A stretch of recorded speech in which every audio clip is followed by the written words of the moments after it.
வணக்கம். என்னுடைய டிவி ஸ்க்ரீனில் 2 படங்களை பார்க்கிறீர்கள், பிஃபோர் அண்ட் ஆஃப்டர். ஒரு படத்தில் இந்த நாட்டு ஜென் அல்ஃபா பள்ளி மாணவிகள் போராடக்கூடிய அந்த காட்சி, இன்னொரு படத்தில் கைத்தட்டி சந்தோஷமாக ஒரு மிகப்பெரிய கொண்டாட்டத்தை கொண்டாடக்கூடிய அடுத்த காட்சி. ஜென் அல்ஃபா ஒரு மிகப்பெரிய போராட்டத்தை வெற்றிகரமாக இந்த நாட்டு மக்களுக்கு முன்பு எடுத்து வைத்திருக்கிறார்கள். மத்திய பிரதேசத்திலிருந்து வந்த இந்த காட்சி, அதாவது ஒரு பெண் பள்ளிக்கூடம் மத்திய பிரதேசத்தில் இருந்திருக்கு. அந்த பள்ளிக்கூடத்தை இந்த நாட்டு அரசாங்கத்துடைய தவறான பாலிசி, பேட்டி பச்சாவோ பேட்டி பழாவோ என்று மூச்சுக்கு 100 முறை கூறுவது போதுமானது அளவில்.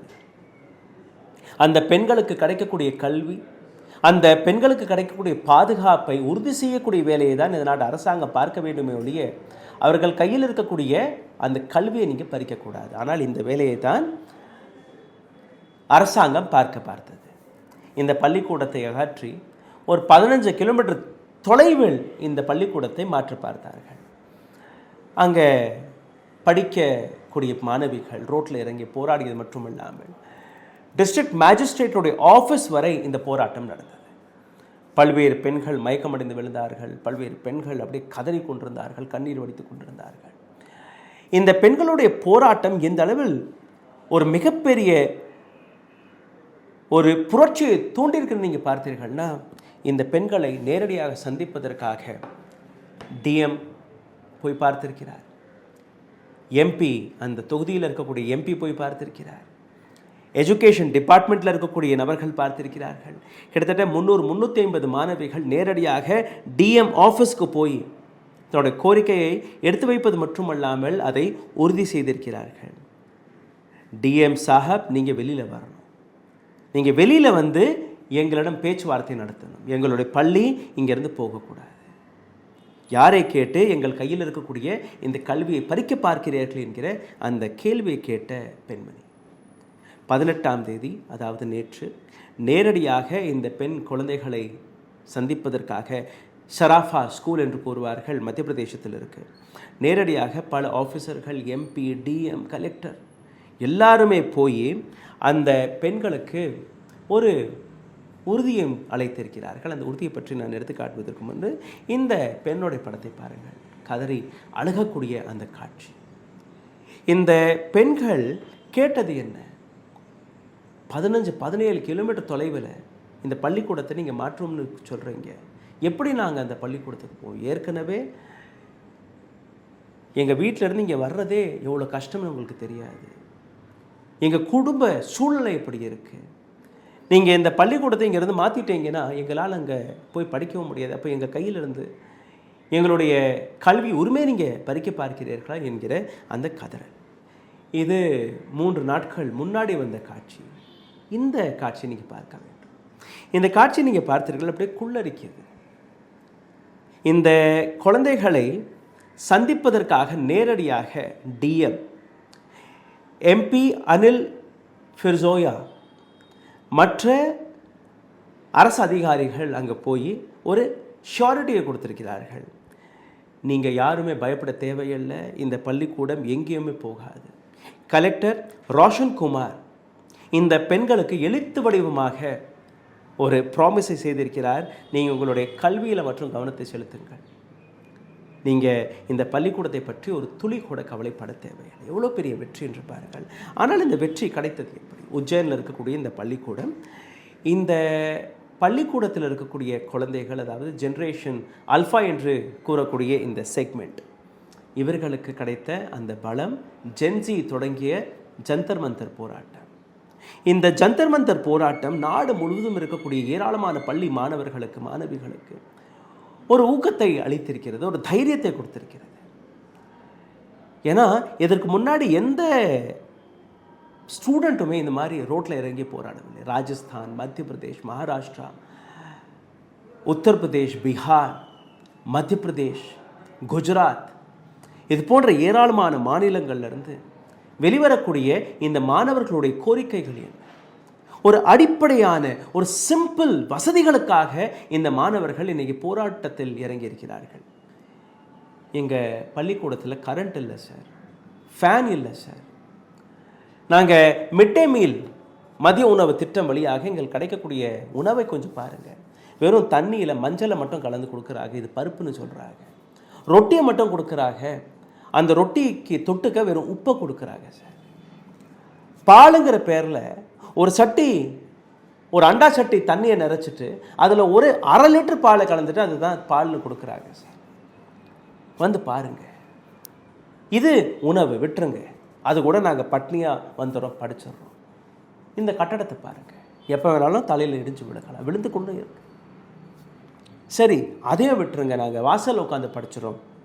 படிப்பு சொல்லிக் கொடுக்கறதுக்காக டீச்சர்ஸ், ஆசிரியர் கிடையாது.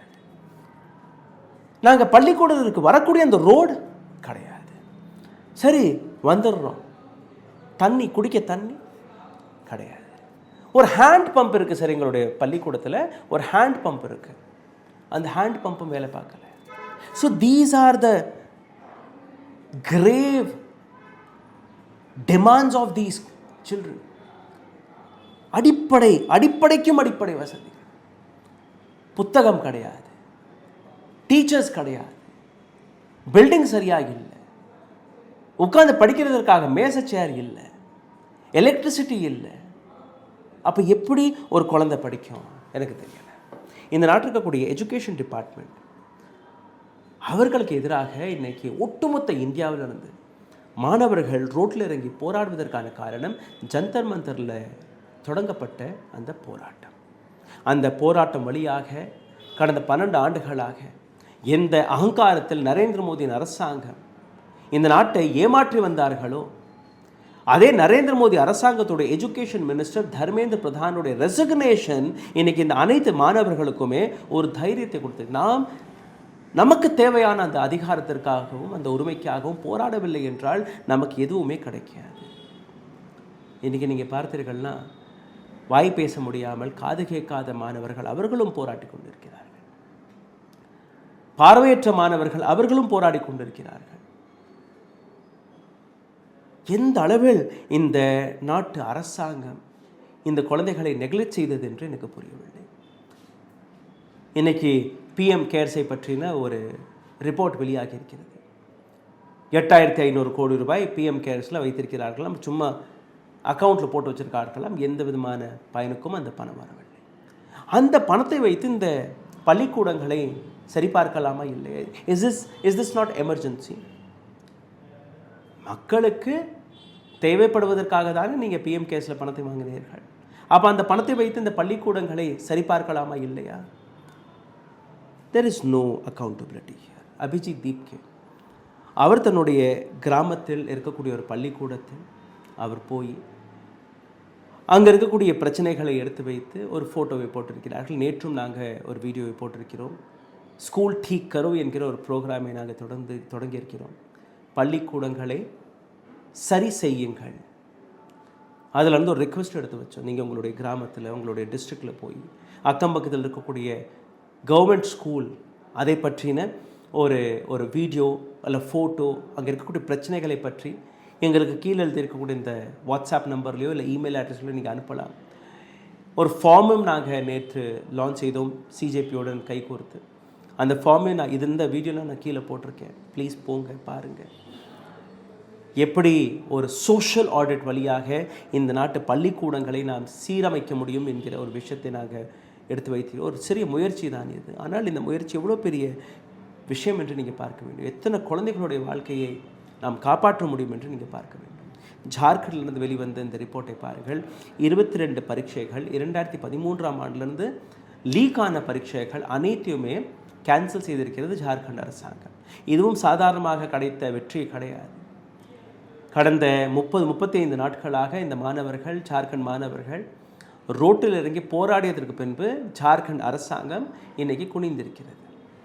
இன்னொரு பக்கம் பீகார்லேயும் ஒரு போராட்டம் தொடங்கப்பட்டிருக்கிறது. பீகார்லேயும் பல்வேறு பேப்பர் லீக்ஸ். சிந்தித்து பாருங்கள், ஒவ்வொரு மாநிலத்திலும், அதாவது காஷ்மீர் டு கன்னியாகுமரி, ஈவன் தமிழ்நாட்டை நீங்கள் அலசி பார்த்தீர்கள்னா இங்கேயும் 7 வருஷம் 8 வருஷமாக பரீட்சை எழுதிய மாணவர்கள் தன்னுடைய பிளேஸ்மெண்ட்டிற்காக காத்து கொண்டிருக்கிறார்கள்.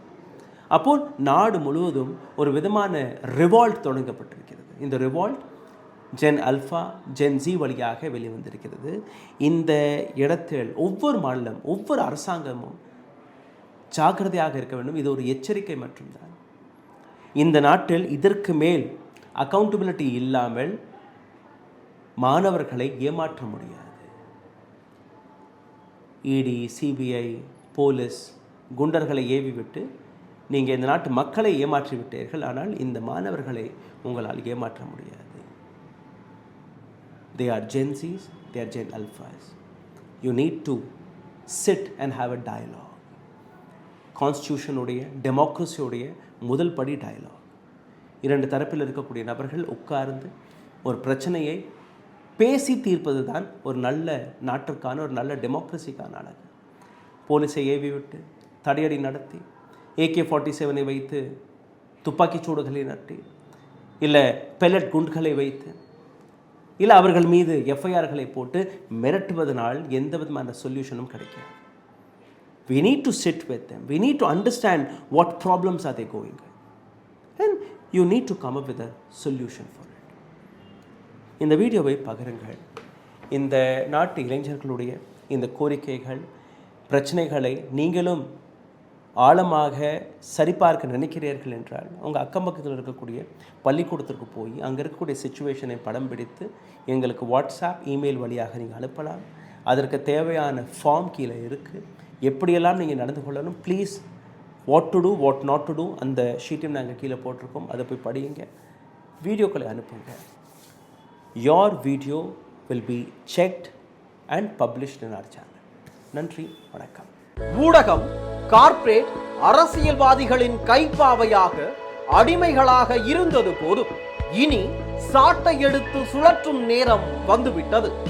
ஊடகம் பொதுமக்களாகிய உங்களுக்காக உங்களாலேயே இயக்கப்பட வேண்டும்.